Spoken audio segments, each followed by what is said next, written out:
I'm here with Ronald Ellis. Ronald, welcome to SA Boxing Talk. Welcome to South Africa. How are you doing firstly in South Africa? I'm doing great, man. You know, just being here was a blessing. I like being here. I like the atmosphere. I like everything. And I'm just happy to get back in the mix and just put on a good show. I got a solid opponent. You know, his coach talks more than him, so we just got to make it happen. And they say I didn't see, you know, it's boxing. You can say whatever you want, but me and him got to fight at the end of the day.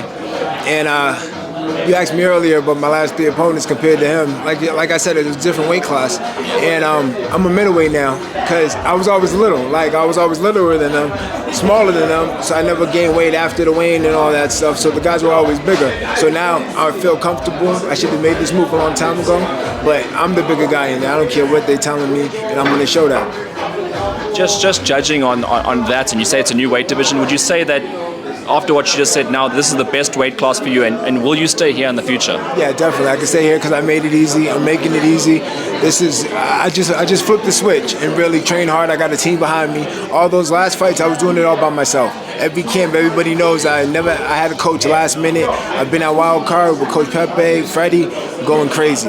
Like, it's a whole new me, and it's time to show it. You've been in there with punches before, so Patrick's power you would have noticed on BoxRec. He's got a good high knockout percentage. Does that bother you at all? No, of course. You know, going in there, I went in there with a bunch of punches. Went in there with McBilly. McBilly was 18-0, 18 knockouts, and he fought bigger guys. You know what I'm saying? Solid guys.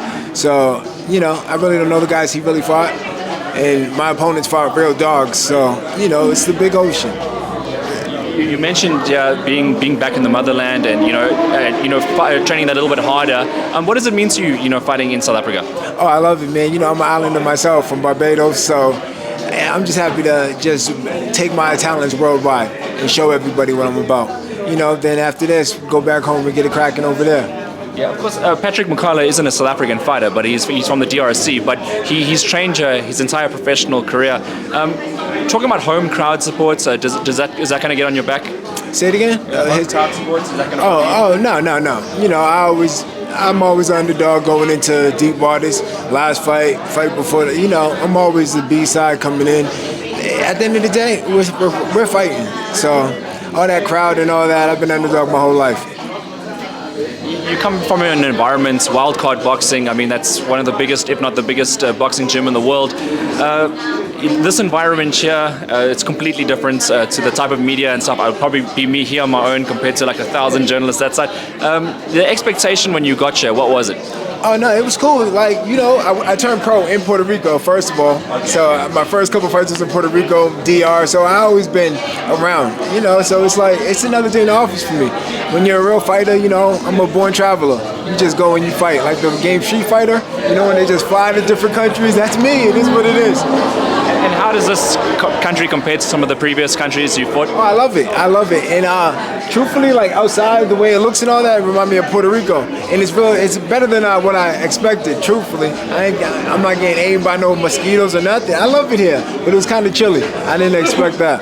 What did your coach previously explain to you about the country? What were your expectations from him? He told me, he probably grew up in a different area, a little tough area, but he told me it was always good because he knows I'm from Barbados, and he talks to my mom and dad, so I knew what to expect coming here, and I like it.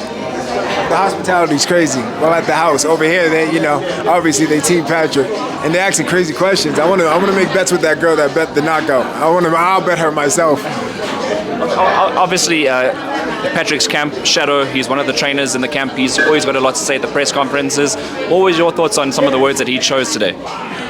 If the fight goes smooth, I can fight him the same night. He's also a middleweight. Yeah, I love it because he's talking like he's a fighter, so I want to see it.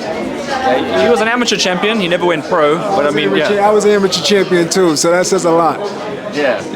So looking into the fights, I know that both of you guys were a bit hesitant on predictions. You both said you're going to win the fights.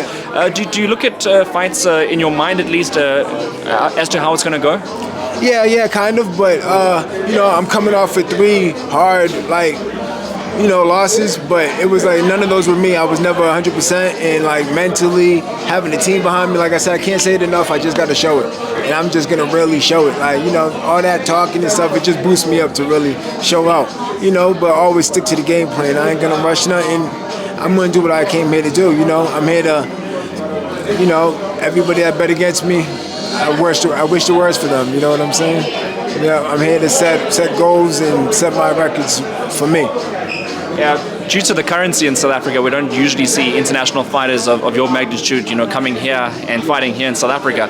What made you take the leap of faith and say, you know what, I'm going to go there and I'm going to fight in the country? See, and it was like, because I was getting ready for a fight. I was getting ready for a fight in June, and it fell through.